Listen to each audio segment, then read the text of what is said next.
Gomez. How are we all doing today? Now, you know that racism and oppression is something that's been involved with our culture for hundreds of years now. And in some ways, it's something that is inevitable and we can never really escape from it. And we do know that oppression works in many ways, and even in some ways that you can't even see directly.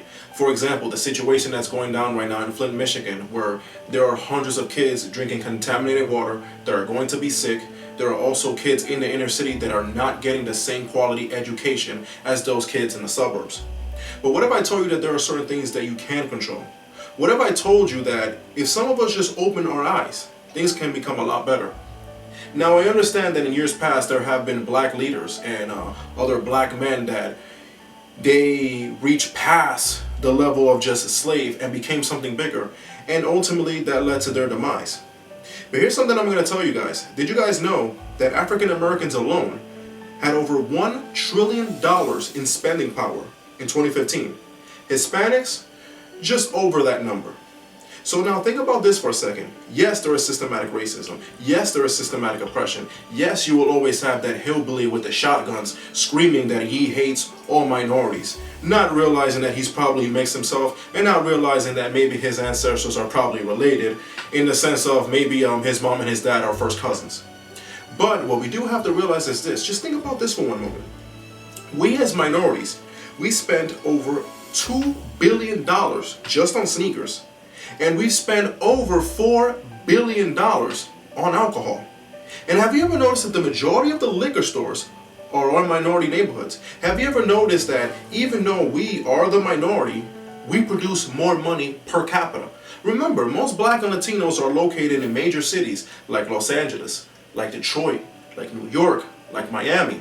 So although we're a small percentage of the population and we don't have the same power as those who have all the control, we do account for the majority of the money being spent per capita. So let's just look at it like this. Imagine if most of the people in the hood started letting go of their vices. Imagine if people started saying, you know what? Let's consume alcohol, cigarettes, and junk food a little bit less, and let's start putting our money together into buying real estate, into buying land, into owning things, into creating our own businesses, into creating jobs for our own people and for our own future. And that's not just to say, let's just create jobs for the people who share the same skin color that we do. No, because that will be another form of racism in of itself. We could create jobs for everybody at the end of the day. But what we have to understand is this. Although racism will always strive, there are things that we could do to try to control it. And one of them, and the most important thing, is going to start with unity. We have to understand, as said before, every single day we're being taught violence, we're being taught hatred towards women, we're being taught that we have to have the fanciest clothes and we have to pop bottles and we have to use drugs every single day.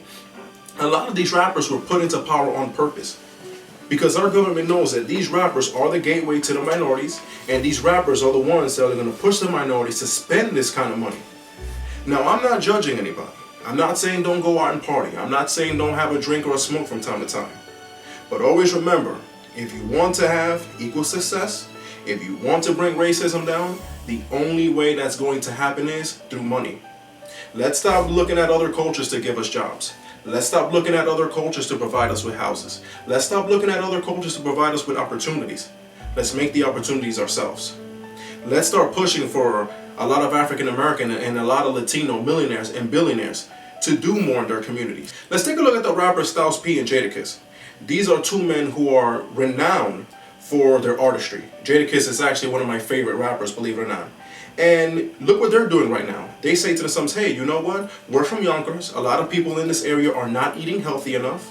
We want to make money because we're businessmen. So what did they do? They're making a juice business. And now they're making money for themselves. They've invested their money intelligently. They're helping their community. And they're saving jobs while helping other people maintain a healthy lifestyle. That's what I'm saying. Just think about if some of these NFL players, if some of these NBA players, if some of these other athletes started saying to themselves, hey, you know what? Let's try to create schools. Let's try to create more houses. They can make money. They can have an amazing investment. And some of our people will be out of poverty. Guys, to recap, yes, there are problems in the world, but like I said, there are certain things that can be changed. And if we start unifying ourselves, we can reach that goal. My name is Michael Gomez. Any questions, comments, leave them. You know where to find me. And thanks for watching.